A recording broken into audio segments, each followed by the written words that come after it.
Notre journal régional Rhône-Alpes. Il va falloir faire 100. Pendant les 10 prochains mois, les habitants de la Voulte en Ardèche et de Livron dans la Drôme n'auront plus de pont sur le Rhône. La galère commence demain à 10h pour près de 4000 automobilistes. Et puis, comme chaque dimanche, une large place dans ce journal sera consacrée au sport. Gros plan ce soir sur le cyclisme au féminin à l'occasion du Tour international de l'Ardèche. Les meilleures coureuses du monde sont là. Pourtant, on le verra avec vous, Jean-Paul Savard, elles ne sont pas vraiment logées à la même enseigne que les garçons. On s'aventure avec vous au rayon dames. Oui, avec le Tour international féminin de l'Ardèche, dont l'avant-dernière étape vient d'être remportée par la Sud-Africaine Anneli Kachelhofer. Le maillot jaune est porté par une Américaine, Tyler Walsh.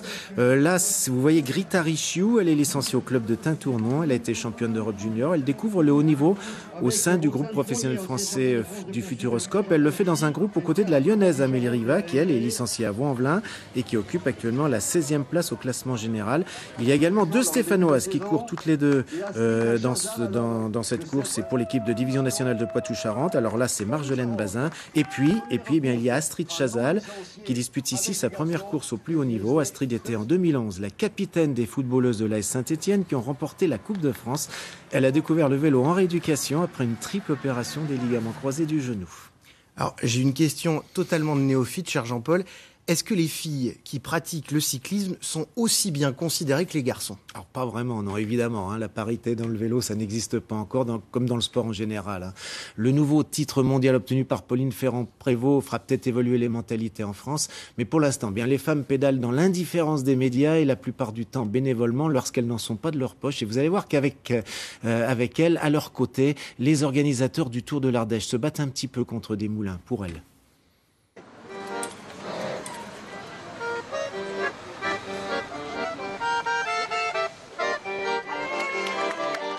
Début septembre sur les routes d'Ardèche n'est pas juillet sur les routes de France.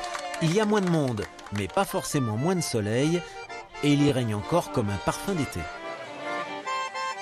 Je suis déjà la 3e fois ici et on se sent comme en vacances. C'est avec les autres familles ici qui sont en vacances, on se sent bien. On a tout dans les bungalows. Le Tour de l'Ardèche féminin se déroule en septembre parce que le peloton peut y être accueilli toute la semaine dans un camping 5 étoiles à moindre coût, mais pas moindre prestation. On est en forêt et il y a une piscine. On peut se détendre dans une super ambiance et se régénérer parce qu'ici, l'air est formidable. Au camping 5 étoiles, il y a celles qui ont des mécanos et celles qui n'en ont pas. Betty Cals a battu le record des 24 heures du Ventoux en effectuant aussi, au contraire des hommes, les descentes à vélo. Bon, on le prépare pour le contre-la-montre demain matin. C'est le même vélo que pour l'étape d'aujourd'hui ? Oui. Il n'y a pas de vélo, il n'y a pas un vélo différent pour le contre-la-montre ? Non. Au Tour de l'Ardèche, un vélo ne se prête pas, mais un home trainer si. Et avant le contre-la-montre, celles qui en ont un le partagent. Les hommes le feraient aussi probablement, mais pareille éventualité semblerait incongrue.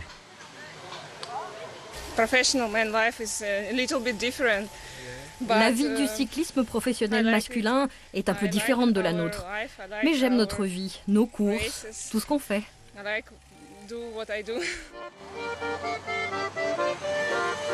Au Tour de l'Ardèche, derrière les femmes, il y a des hommes qui ont été professionnels. Christophe Edalen est aujourd'hui conseiller technique départemental.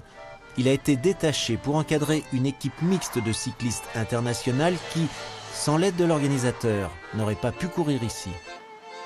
Ce qui m'épate aussi, c'est qu'elles ne se plaignent jamais. Et même si l'organisateur met tout en œuvre pour que tout se passe bien, c'est vrai que c'est pas mal de transferts, des conditions un peu difficiles, mais je crois que les filles, c'est leur quotidien tout au long de l'année, donc personne ne se plaint, et ça, c'est vraiment quelque chose qui m'a surpris quand on arrive du milieu des hommes et des professionnels. Personne ne se plaint donc d'un lever à 5h du matin pour une demi-étape à 2 heures de route d'ici, surtout pas l'équipe nationale helvétique. Les Suissesses savent ce qu'elles veulent, elles sont venues à leurs frais car en fin de saison, leur fédération n'avait plus d'argent pour elles. Je pense que personne ne s'intéresse pour les courses féminines et sans les médias, il n'y a pas de sponsors et il n'y a pas de l'argent. Et les gens, ils s'intéressent pour l'argent. Pas d'argent pour les filles, pas beaucoup non plus pour l'organisation. Mais avec quelques convictions et beaucoup de bénévoles, il est possible de satisfaire des championnes motivées. Il y a plus d'argent chez les hommes, chez les femmes il y en a un peu moins, donc on fait avec ce qu'on a chez les femmes et clairement c'est peut-être pas plus mal. Quoi ? Nous les filles, on a du punch, du caractère et on fait avec les moyens du bord et c'est aussi bien.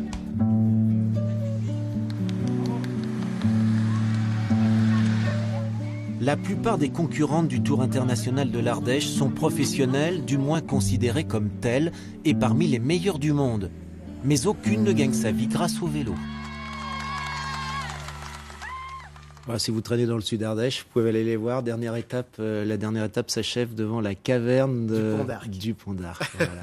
Et on termine cette page des sports avec les champions.